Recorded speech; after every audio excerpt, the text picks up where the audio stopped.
Filipenses capítulo 2, vamos ler a partir do versículo 25, para a glória de Deus Pai. Diz a palavra do Senhor: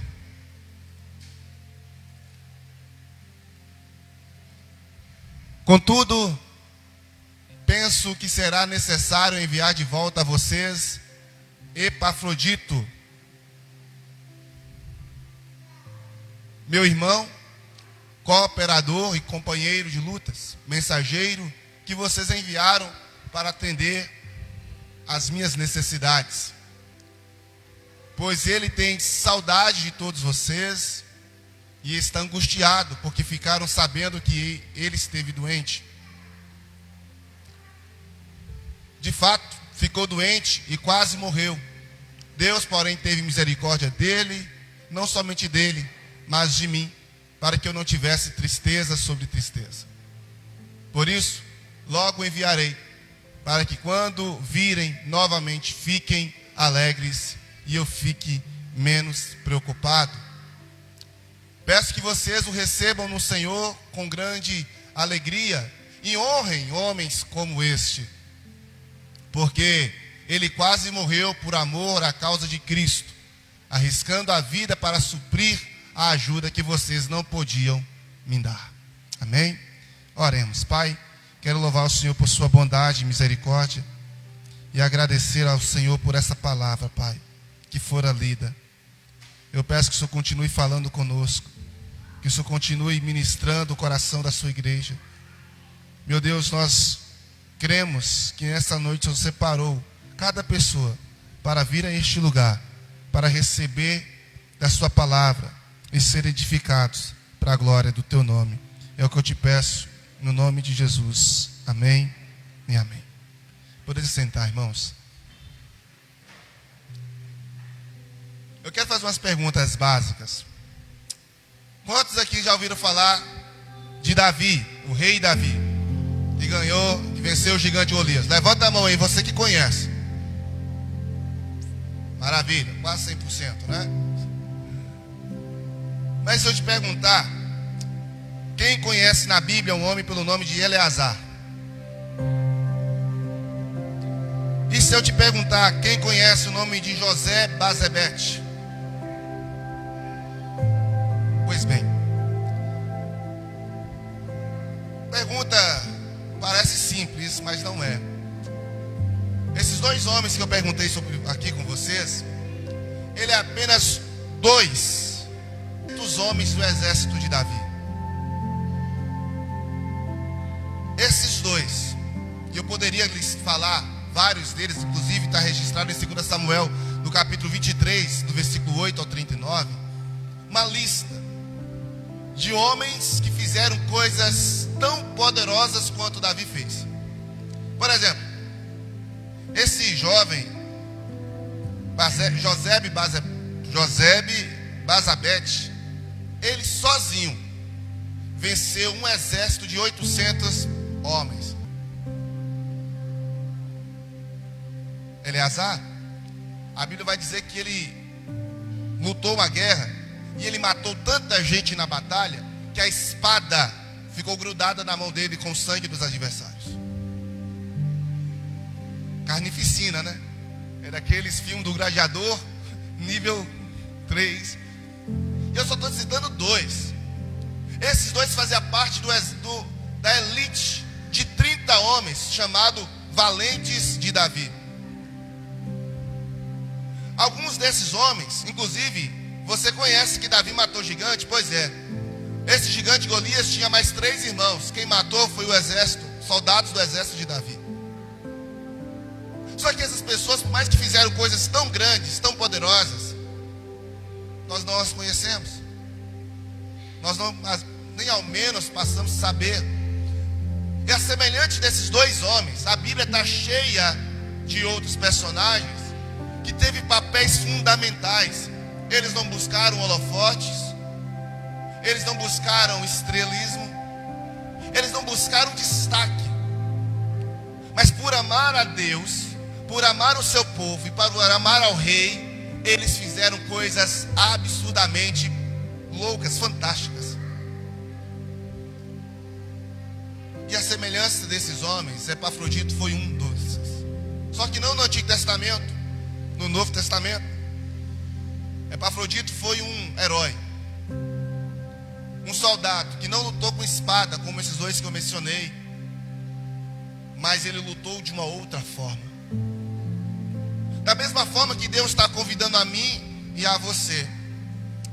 Eu disse para os irmãos semana passada que das 7 igrejas da Ásia, as igrejas que o Senhor elogiou não foram as maiores, não foram as mais ricas, mas foram as mais simples. Não porque elas eram simples, mas porque elas conseguiram fazer da simplicidade delas um instrumento que glorificava a Deus.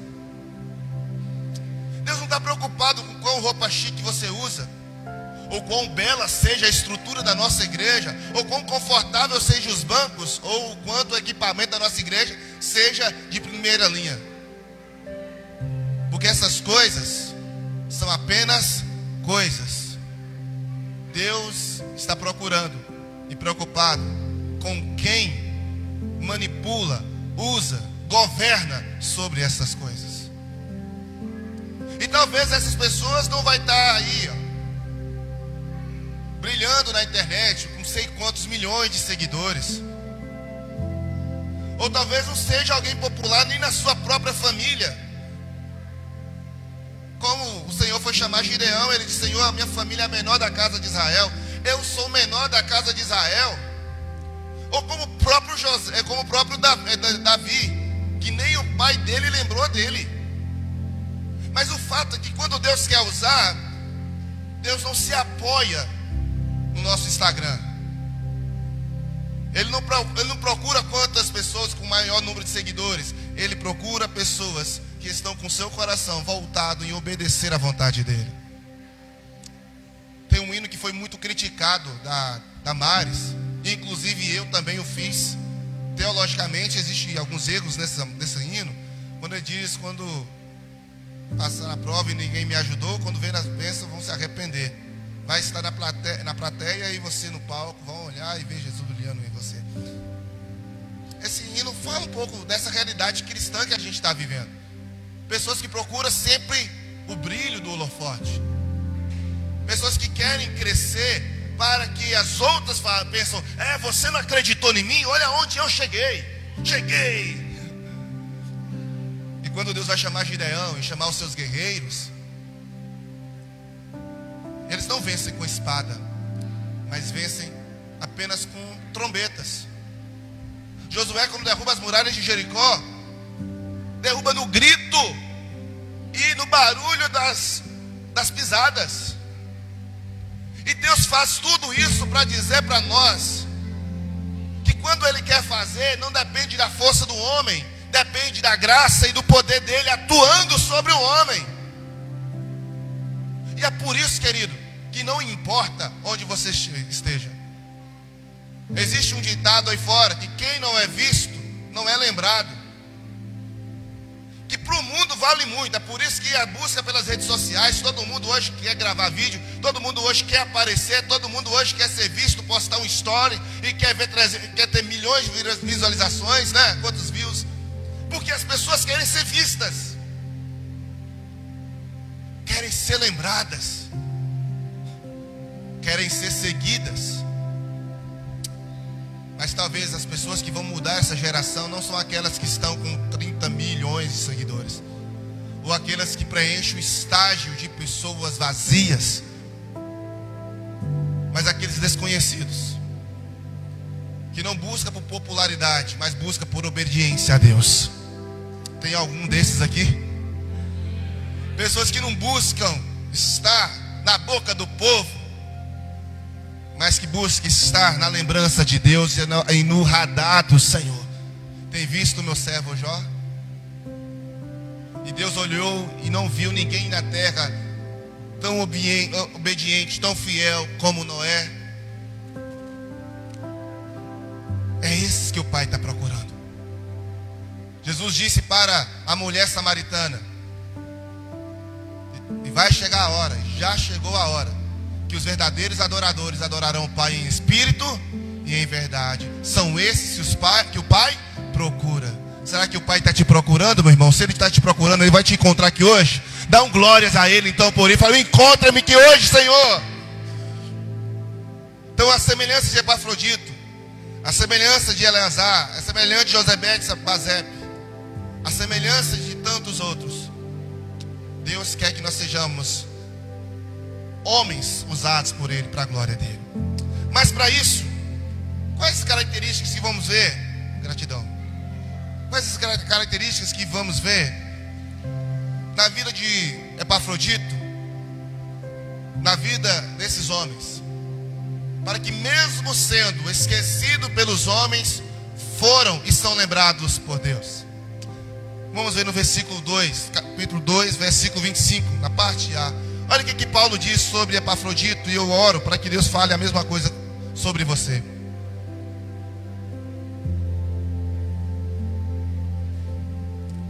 O texto diz: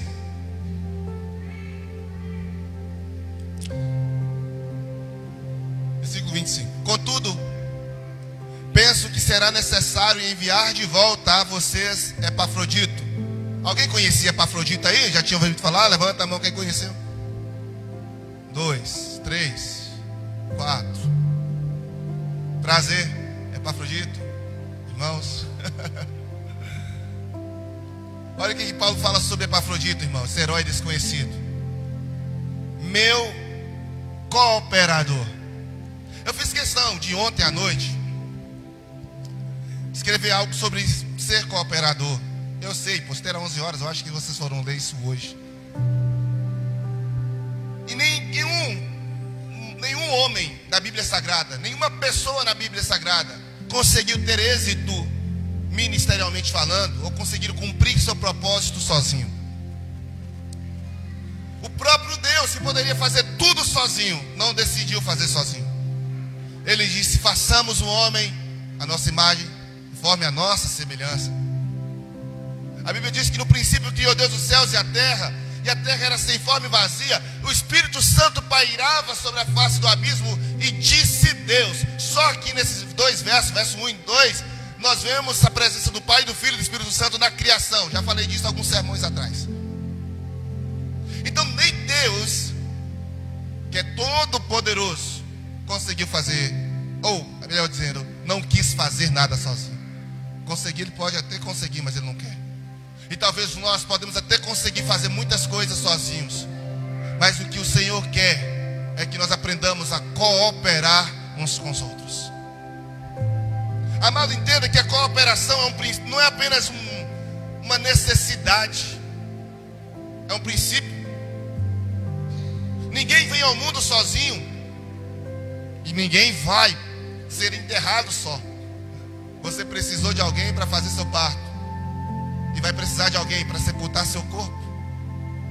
Só que dentro dessas duas extremidades da vida, onde nós sempre temos essa dependência, essa necessidade, o ser humano ainda tem esse individualismo dentro do seu coração, achando que ele pode fazer tudo sozinho e que não depende de ninguém. Inclusive, isso é algo muito reforçado na cultura de hoje. Um individualismo onde cada um olha para o seu próprio umbigo, onde cada um olha para as suas próprias necessidades. E quando nós falamos de reino de Deus, quando nós falamos de igreja, quando nós falamos de pregação do Evangelho, quando nós falamos de tudo que volta para a vida espiritual, isso é feito a partir da coletividade. João, falando sobre Jesus, no capítulo 1 disse: e no princípio ele era o verbo, e o verbo era Deus, e o verbo se fez carne e habitou entre nós. Esse verbo, quando veio ao mundo, Deus, quando veio ao mundo, Ele decidiu escolher 12 homens para andar com Ele. Esse Deus veio e poderia fazer tudo sozinho, mas escolheu 12 homens, escolheu mulheres. Sabe por quê? Porque o Evangelho é algo coletivo. Não existe igreja de uma pessoa só. É por isso que o inimigo quer separar as ovelhas do rebanho. Porque uma vez separando você do rebanho, uma vez você andando sozinho, uma vez você ficando isolado do rebanho, você fica suscetível ao ataque dos predadores. Amado, você não precisa ir à África, para você descobrir que os predadores ficam à espreita, esperando o animal se separar do rebanho. Ele ataca os mais frágeis, ele ataca os filhotes, ele ataca aqueles que estão mais dispersos. Irmãos, a igreja é tão necessária quanto para você, quanto um elefantezinho pequeno numa manada de elefante. Entenda? E é por isso que Deus está te falando hoje, que Deus, Ele está nos chamando para aprendermos a ser cooperadores. Entenda, irmãos, nem todo mundo vai ser um Paulo, alguém de evidência. Não. Mas Paulo, para ser o Paulo que nós conhecemos, pregador na Ásia todo, ele precisou de muita gente. Lê Romanos capítulo 16. Vê o tantão de gente que Paulo agradece. Observa o que Paulo fala sobre essas pessoas, o quanto essas pessoas foram necessárias para a vida dele. Então, por isso, eu quero te incentivar no nome do Senhor Jesus a aprender, a crescer e se relacionar. Amém, irmãos? Rick Warren, um autor que você já conhece bem aqui na igreja, nós já lemos 2 livros dele juntos, Igreja com Propósito e Uma Vida com Propósito. No livro Uma Vida com Propósito tem um trecho que ele diz o seguinte: nenhum pastor é chamado para fazer tudo sozinho. O papel do líder é equipar os santos para trabalhar, para o trabalho do ministério. E é um fato. Para quem, você já conhece a história de Saddleback, que é a igreja que ele pastoreia no condado de Orange. Ele chega lá sozinho com a sua esposa. Mas hoje é uma das maiores igrejas. E por que ela é uma das maiores igrejas dos Estados Unidos? Porque a própria membresia entenderam a necessidade que o reino de Deus tinha no trabalho individual de cada um. Todos se envolviam. Inclusive, John Stott, ele diz: a verdadeira grandeza de uma igreja não está na fama de seus líderes, mas na fidelidade de seus membros. Irmãos, entenda, não é sobre o líder, não é quanto ele é grande, não é quanto ele é rico, não é quanto ele é poderoso, mas o quanto as pessoas são fiéis. Você vê essas megas igrejas aqui no Brasil, Valdemiro e outras mais, grandões aqui, não vou falar nada da teologia deles, eu prometo. Mas falando da composição, eles só são grandes em número porque ele evangelizou individualmente cada um deles? Não, queridos. Existe um conjunto de pessoas que trabalha para que aquele ministério possa prosperar. E é porque eles acreditam assim. Entende?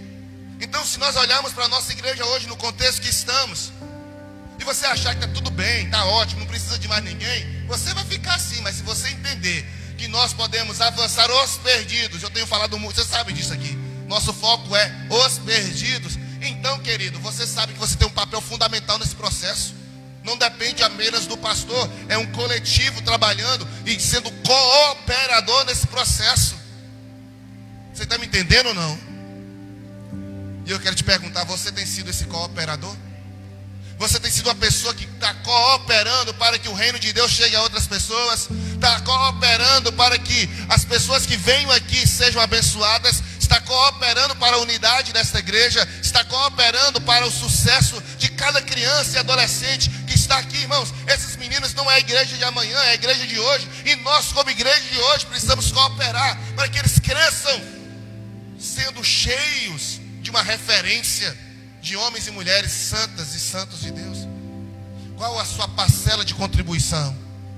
O que você tem investido? Cooperar, irmãos, nos fala de orar, contribuir, se envolver. Amém?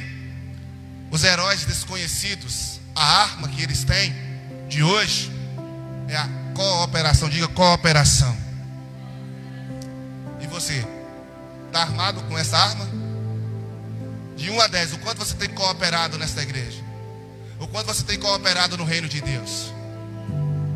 Que nota você se dá? Mas tem uma segunda arma que esses heróis usam. O Superman, né, tem lá a visão de raio-x, sai laser, né? O Arqueiro Verde, né, meninos? Tem a arma deles. Davi teve a funda.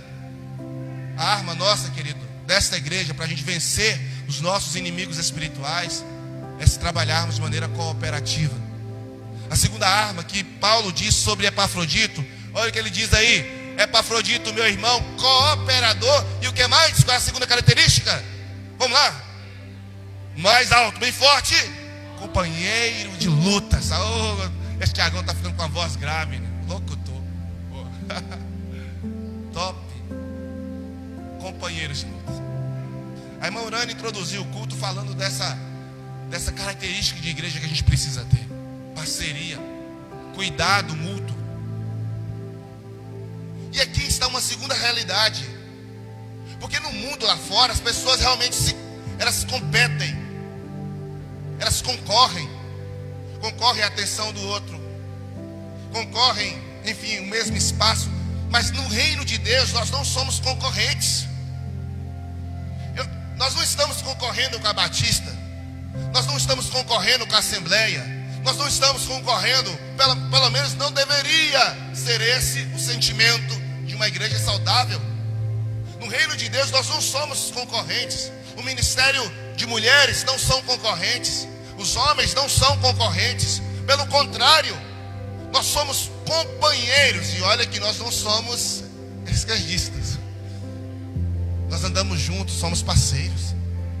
O que Paulo está dizendo aqui, Epafrodito, além de cooperar, que é trabalhar com o mesmo propósito, com a mesma finalidade, buscando o mesmo interesse, ele, além disso, ele estava acompanhando Paulo nas lutas e circunstâncias. O texto que a irmã leu no início fala de Paulo convidando a Timóteo a ser companheiro das lutas que ele estava passando, chamando Timóteo para ser companheiro das aflições. Amado, enquanto lá no mundo as pessoas procuram companheiros de boteco, companheiros para tomar uma cerveja, companheiros para assistir uma partida de futebol, companheiros para fazer tanta coisa, no reino de Deus, na igreja do Senhor, nós buscamos companheiros para vencer as batalhas espirituais que cada um de nós enfrentamos. No mínimo deveria ser isso. Na sua luta, na sua angústia, você não pode fechar as portas na sua casa e viver isso sozinho. Irmãos, entendamos bem uma coisa aqui: as lutas não são para nos separar, nos afastar. Pelo contrário, é para elas deveriam nos fazer buscar refúgio, lugar seguro, apoio. Quando nós olhamos em Neemias capítulo 4, lá no versículo 16 em diante, vai contar um momento em que Neemias e todo o povo está reconstruindo as muralhas de Jerusalém. Naquele momento, Neemias está convocando os homens para quê? Para reconstruir. Mas Sanbalate, Tobias e Gesem, que são os inimigos que não queriam que a obra fosse reconstruída, eles começaram a atacar. Depois nós vamos ter uma mensagem especificamente falando desse momento. E o que ele faz? Irmãos, então presta atenção. Nós estamos em um projeto, nós estamos reconstruindo, e o inimigo não quer que a gente continue. Então nós não podemos parar a obra, amém? Mas também não podemos apanhar enquanto trabalha. Não podemos morrer enquanto trabalhamos. É por isso que vocês vão trabalhar com uma colher de pedreiro em uma mão, mas a outra mão você vai ter que estar armado com uma espada. Se é alegórico, se foi real, não sei. O fato é que o que nós aprendemos é que enquanto nós estamos trabalhando no reino de Deus, o quanto nós estamos cheios de planos, projetos, de objetivos em Deus, o inimigo não vai querer que esses projetos se concluam. Nós vamos desenvolver novos hábitos da igreja, vamos construir uma igreja com propósito, vamos trabalhar evangelismo, missão, comunhão. Você acha que o diabo vai ficar lá de camarote assistindo a igreja avançar e não vai fazer nada? Claro que não. Hoje foi eleita uma nova diretoria para os ministérios de integração. Vocês acham, irmãos, que o inimigo vai querer que essas irmãs e irmãos e nós desenvolvamos o nosso ministério sem interferir em nada? Óbvio que não.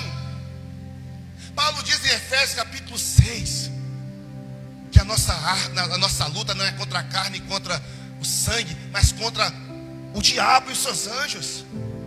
Isto é, nós vamos ter que decidir entre trabalhar na obra de Deus e lutar contra as ciladas do diabo? Também não. Não é uma escolha entre isso e aquilo.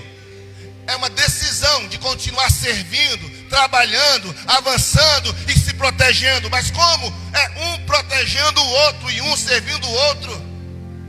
Não existe um ser, um organismo no universo tão poderosa que possa nos ensinar como as formigas no seu trabalho de cooperação, de unidade.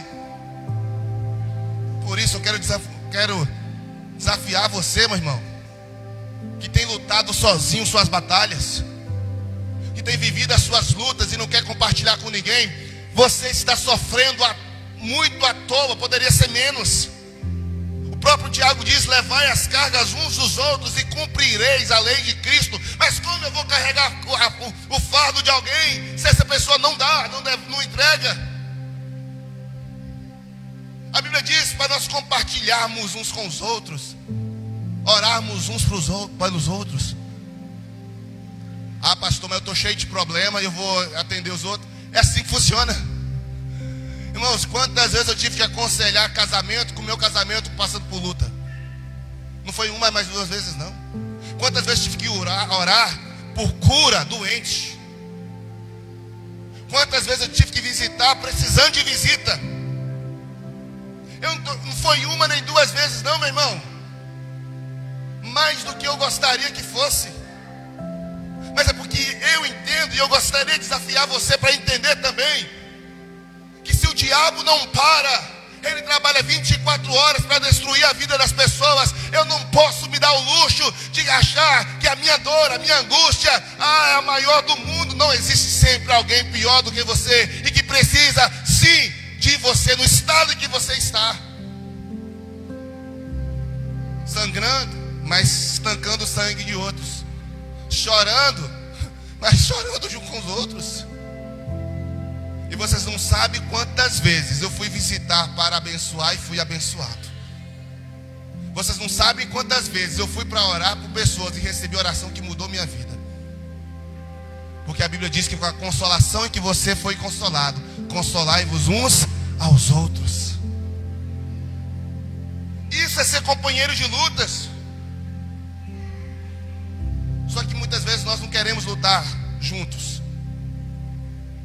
Nós queremos lutar cada um a sua própria guerra. E é por isso que talvez nós temos demorado tanto para vencer. Talvez por isso que a gente está fraco. Ai, pastor, estou orando tanto. Eu estou tanto pedindo ao Senhor e eu não estou tendo mais força. É porque você talvez está carregando a cruz que deveria ter compartilhado com alguém. Porque nem mesmo Jesus conseguiu chegar ao final carregando a sua própria cruz. Ele teve que passar para alguém no meio do caminho. Será que não está na hora de começar a compartilhar isso? Dietrich Bonhoeffer, ele é um teólogo britânico, ele diz: a comunhão cristã é uma graça, pois ninguém pode viver a fé sozinho. A caminhada é mais leve quando temos irmãos para andar do nosso lado. Vou fazer uma pergunta simples: quem é a pessoa nessa igreja que está andando com você? Meu marido. Não vale. Também conta, mas não vale. Minha mulher, também não conta, não vale. Quem é a outra pessoa? Quem é a irmã que você tem compartilhado? Quem é o irmão? O pastor. Tudo bem, mas tem mais gente aqui. É isso, irmão. Será que nós não estamos lutando sozinhos? Jesus, quando enviou os discípulos, ele enviou de 2 em 2, irmãos, companheiros. Paulo escreve 2 Timóteo, clamando por Timóteo para vir ter com ele, porque ele estava sozinho. Eu quero desafiar você a arrumar um parceiro, arrumar uma parceira. Quem já assistiu o filme Prova de Fogo? Vixe, eu vou ter que assistir filme junto, né? Pois é uma ilustração muito boa do quanto a gente não pode abandonar um parceiro no meio do fogo. Faz sentido para você, queridos? Terceiro, característica de um herói desconhecido. Além dele ser uma pessoa que coopera, contribuindo, coopera, estando junto, além dele ser um parceiro de lutas, um companheiro nas batalhas, Paulo está dizendo sobre Epafrodito, uma terceira característica: Olha o versículo 25, na parte C do versículo. Olha o que o texto diz. Vós fui enviado para prover as minhas necessidades. Paulo já disse que ele era um cooperador. Paulo já disse que Epafrodito estava sendo um companheiro de lutas. Mas Paulo disse que ele estava sendo um enviado para prover necessidades que ele tinha. É claro que as necessidades que Paulo está dizendo são financeiras. Ele vai dizer isso mais à frente. Epafrodito foi encarregado pela igreja de Filipos para levar a oferta para o apóstolo Paulo, porque Paulo estava preso em Roma. E na prisão de Roma, Paulo recebe uma visita. Olha, gente, de um camarada que mora em outra região, em outro continente. Epafrodito, eu estou falando de atravessar um continente, não é de avião não, nem de teco-teco, ou de jet ski, ou de barco. Eu estou falando no lombo de uma mula, ou talvez até a pé. Filipos fica na Grécia. Paulo está preso em Roma. Eu não sei quanto tempo ele levou, mas podemos calcular depois. Poderia ter calculado, mas tem como calcular a distância nos tempos de hoje. Mas o fato é que esse homem não olhou a distância. Ele não olhou se estava preso. Eu vou lá na prisão, entrar em prisão é tão ruim. Ele não olhou que está na prisão. Ele não olhou que estava em outro continente. Ele só entendeu que havia um companheiro de luta passando necessidade. E isso foi suficiente para ele sair da zona de conforto e suprir a necessidade de quem precisa. Mas enquanto eu vejo alguém atravessando o continente, nós não queremos sair no nosso bairro. Tem algo errado com a gente, irmão. Eu acho que vocês já descobriram isso. Tem algo errado com a gente. Porque dentro da nossa própria comunidade tem pessoas que às vezes passam necessidade e a gente não sabe. E eu não estou dizendo de comida, de atenção, de um abraço, de uma palavra, de uma repreensão, de um direcionamento, de uma cutucada na costela, de um despertamento.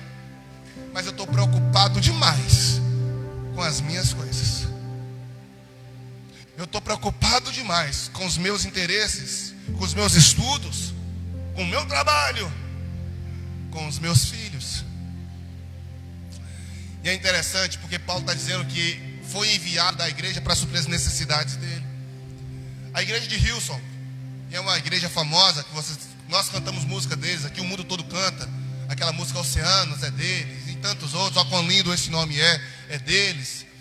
E a igreja de Hillsong na Austrália não era uma igreja pequena. Eles também cresceram. Se tornou uma mega igreja.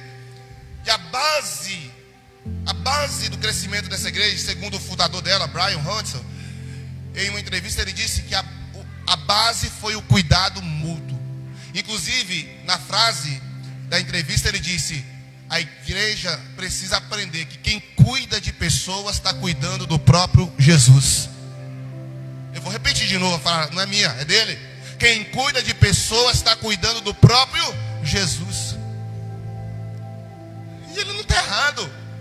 Porque em Mateus capítulo 25, o texto de Mateus capítulo 25 é muito forte, lá no versículo 40. Ele diz que quando o Filho do Homem vier com seus santos anjos, ele vai vir e ele vai separar as ovelhas dos bodes. E qual vai ser o critério de escolha? Qual vai ser o critério? Era crente no reteté, falava em línguas estranhas, era super mega espiritual? Não. Porque eu tive fome e me deste de comer, tive sede e me deste de beber, estava preso e doente e fostes me visitar. Vinde benditos do meu Pai para o reino que vos está preparado antes da fundação do mundo. Se você verdadeiramente quer ouvir esse chamado, irmão, começa a se importar uns com os outros. Começa a olhar mais para a gente do que para coisas. Jesus não morreu para coisas, Jesus morreu para pessoas. E ele não é critério dele aqueles que sabem operar máquinas, aqueles que sabem falar eloquentemente. William Beckley, que é um autor de um comentário bíblico, ele diz: a compaixão autêntica sempre resulta em ações práticas. Amor a Deus significa cuidar das necessidades dos servos dele. E como a gente tem feito isso aqui nessa igreja? Vamos trazer para nós, né? Como essa igreja tem feito para cuidar dos mais necessitados? Quem são os nossos mais necessitados? Você conhece algum? Irmão, tem pessoas que estão... Nós precisamos aprender que se nós não começarmos em 34 membros, se nós não somos capazes de cuidarmos uns com os outros, Deus vai nos confiar 68? Eu vou perguntar de novo. Se 34 pessoas não sabem cuidar uns dos outros, Deus vai confiar 68? Não, meu irmão. Deus não é irresponsável. Deus não confia nada a ninguém que já não tenha cuidado do pouco que se tem. Davi só foi rei de todo Israel porque ele cuidou responsavelmente pelas poucas ovelhas que o pai dele tinha. Na parábola dos talentos, aquele que recebeu 3 e 5 e soube cuidar dessas, o Senhor multiplicou quando voltou. Mas aquele que escondeu a única talento que tinha, esse aí foi punido. Entenda, não é sobre ter mais, é sobre cuidar do que já tem. Está entendendo? Aqui nós não estamos preocupados em ser uma igreja de 200. Eu já tive essa preocupação. Irmãos, eu já tive esse desejo. Deus abençoe que a gente tenhamos aqui 200 pessoas. Salva Jesus. Porque a minha vontade era que salvar todo mundo. Mas eu entendi uma coisa, que o princípio do crescimento não está em você buscar atrás de mais, está em cuidar dos que já tem. Porque é natural. Se você ler Atos capítulo 4, a Bíblia vai dizer que a comunidade vivia na doutrina dos apóstolos, no partir do pão, de casa em casa e no templo, e vendiam as suas posses e colocavam nos pés dos apóstolos, e os apóstolos cuidavam dos necessitados. E sabe como se conclui? E o Senhor ia acrescentando dia a dia os que iam sendo salvos. Entenda bem, crescimento é fruto de cuidado. Crescimento é fruto de cuidado. Se você planta, a nossa irmã gosta de planta, minha sogra começou a plantar umas plantas. Quem gosta de planta, ele sabe. Se você planta e não cuida, morre. E se está morrendo, nunca vai chegar no estágio de frutificar e gerar outras sementes. Se a planta morre antes dela crescer e gerar novas sementes, ela nunca vai frutificar e nunca vai crescer. Por isso, meu irmão, a preocupação, e eu falo no nome de Jesus, e isso não pode vir apenas do pastor. Em nome de Jesus, visita não é apenas função do pastor. Cuidar de um irmão que está ferido, triste, afastado, não é atribuição apenas do pastor. Pastor é ovelha como você é, mas isso não exime esta igreja de se autorresponsabilizar do que Deus tem ordenado. Se eu perguntar, eu não vou. Mas se eu perguntar aqui quem fez uma visita voluntária a um necessitado essa semana, eu preocupo, talvez um ou outro. O que o Senhor está nos chamando para o que se levante os heróis sem títulos. Os heróis sem títulos, sem reconhecimento. Os que trabalham no bastidor. Você está me entendendo? Diga amém. Que se levantem, irmão. Os homens que não precisam de título, as mulheres que não precisam de título, que não precisam de um papel de destaque, mas que vão ser usados de maneira tão poderosa como esses desconhecidos foram em seu tempo. Sabe por quê, querido? Porque esse é o tempo que essas pessoas vão mudar o mundo. A igreja já tem luzes demais, estrelas demais. E a mudança que nós precisamos não vão vir do altar, querido, do título de alguém. A mudança vai vir daquelas pessoas que nem sequer são percebidas, que ninguém dava nada por elas, mas que elas estavam aptas, porque o Senhor as encontrou aptas para isso. E em último lugar, querido, eu quero deixar uma palavra final. O que Paulo diz de Epafrodito, ele era companheiro de lutas, ele era cooperador. Epafrodito, ele tinha esse cuidado de prover a necessidade do outro. Mas Paulo, ao finalizar o trecho da carta aos Filipos, Paulo faz uma recomendação para a igreja. Quem está comigo, diga amém, queridos. Qual é a recomendação que Paulo faz lá no versículo 29? Coloquem para nós no telão, filho. 29. Versículo 2, capítulo 2, verso 29. Isso. O que Paulo faz? A recomendação? Qual é a recomendação, igreja? Vamos lá?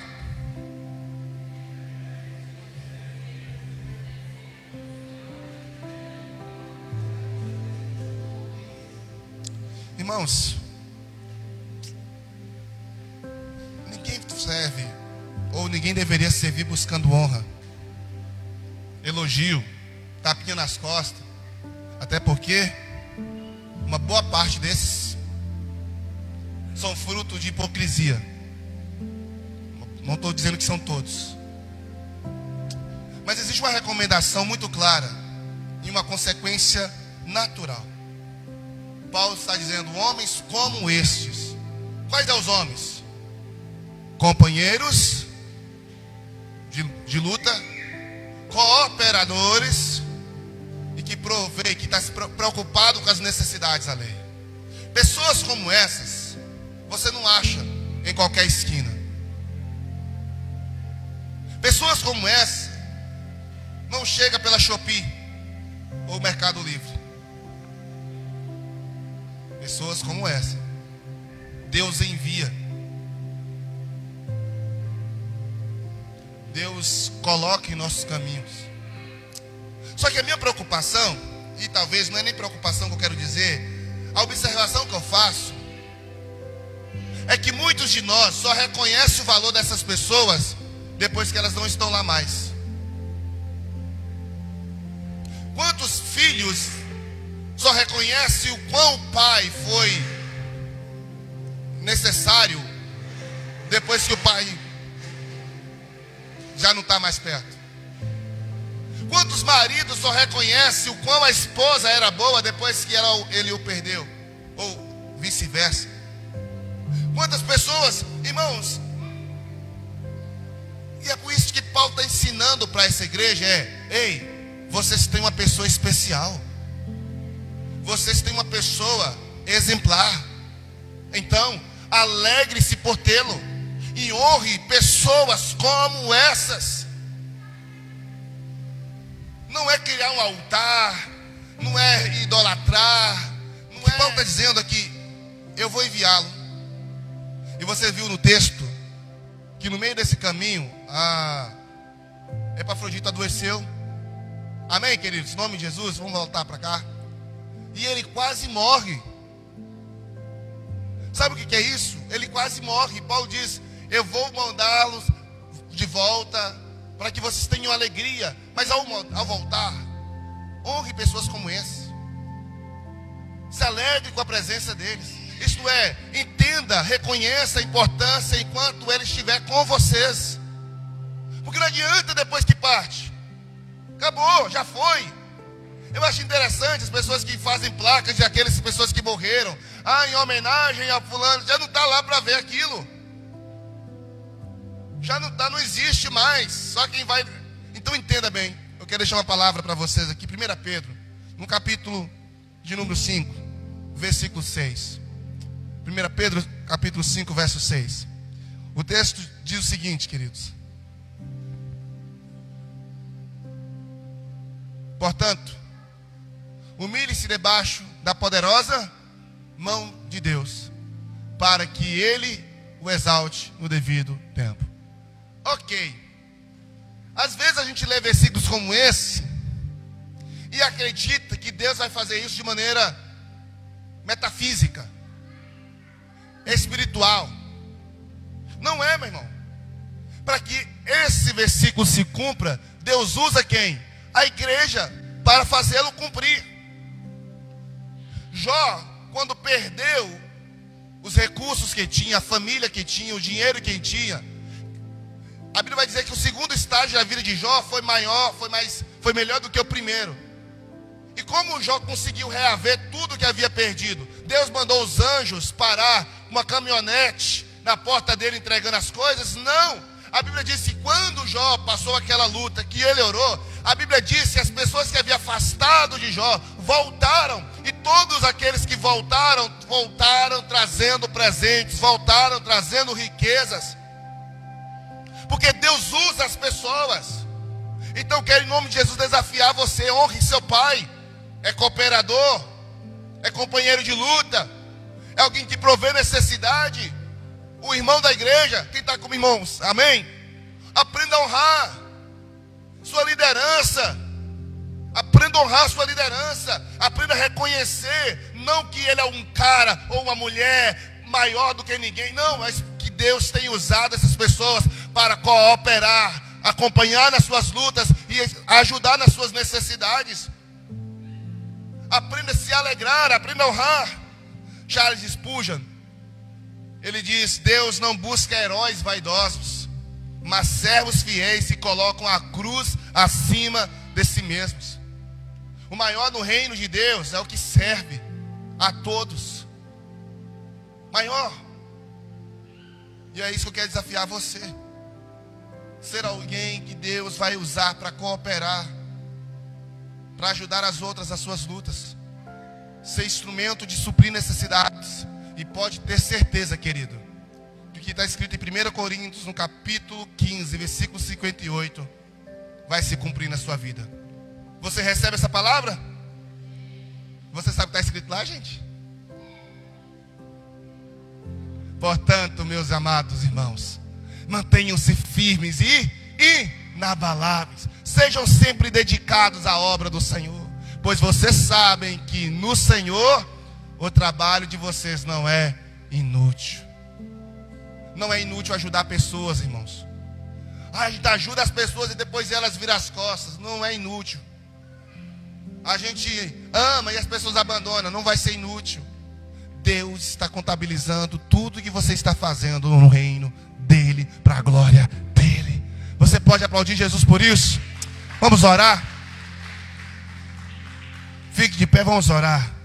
E no final de tudo, você vai poder dizer assim: combati o bom combate, acabei a carreira e guardei a fé. Será que Deus pode levantar você como Epafrodito dessa geração, sim ou não? A pergunta que eu quero fazer para você é: você quer ser o Epafrodito dessa geração? Alguém que vai aprender a servir as pessoas nesse nível de entrega? No mundo é chamado de bobo, de besta. Você é besta demais, você fica entregando para o povo mais do que você consegue. Pode ser besta para os outros, mas para Deus, não. Oremos ao Senhor. Pai, em nome de Jesus, aqui está homens e mulheres que o mundo não os conhece, de pouca fama, ou talvez nenhuma, de pouco reconhecimento, e talvez nenhum. Mas eu sei que o Senhor não precisa do nosso estrelismo para nos usar. O Senhor só quer contar com a voluntariedade, generosidade, a constância. E é por isso que eu oro nesta noite, Jesus, que se levante nesta igreja Epafroditos desse tempo, que supra necessidades, que investe tempo, energia e dinheiro, porque estas três coisas mostram o quanto de entrega e o tanto de comprometimento que eu estou tendo, seja no relacionamento pessoal ou no relacionamento com o teu reino. Pai, nós não queremos ser aqui telespectadores, nós não queremos ser uma plateia de um teatro fantasioso, hipócrita, onde é só palavras e nada de prática. Estou falando isso com toda a sinceridade, Senhor, que nós não sejamos uma igreja hipócrita, uma igreja de aparência, mas verdadeira, Jesus. Por isso eu oro nesta noite, Deus, levante aqui mulheres que estão dispostas a cooperar.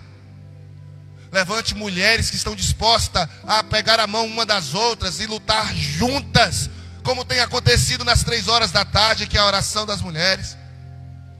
Eu oro para que haja mulheres aqui, Deus, que tenha um radar detectador de necessidade, para que possa ser instrumento de suprir estas, seja necessidade de comida, ou de um abraço, ou de atenção, ou de oração, seja quais forem.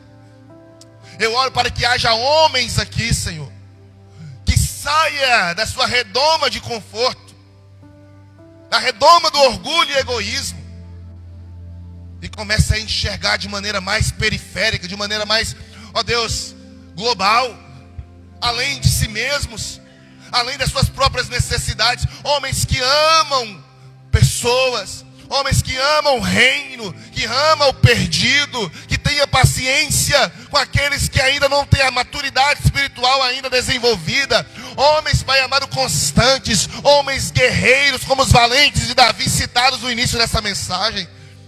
Homens que estejam dispostos, meu Pai, a batalhar pela causa do Evangelho, como o Epafrodito, como Timóteo, como Ágapo, como outros da palavra do Senhor, que poucos conhecidos, mas estavam lá. Eu oro nesta noite, Deus, para que nós sejamos despertados, que ainda hoje, Senhor, eu possa estreitar os meus laços, que eu possa encontrar, ó Deus, o soldado, a soldado, que o Senhor vai colocar para nessa batalha comigo.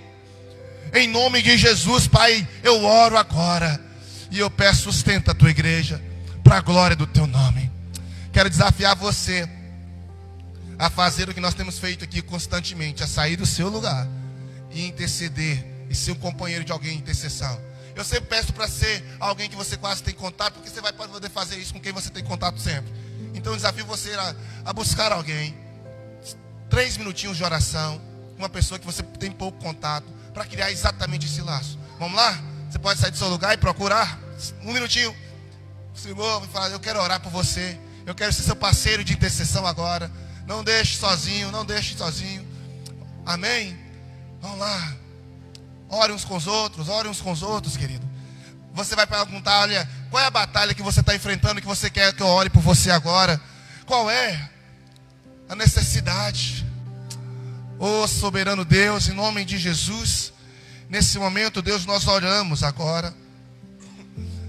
E estamos com essa pessoa, Pai. E nós pedimos em nome de Jesus, ajuda-nos em nossas batalhas. Ah, Senhor, que nós possamos ser mais companheiros, cooperadores. Ore, meu querido, clame a Deus com fé. Desperta no coração da sua igreja, Senhor, a alegria de estar juntos.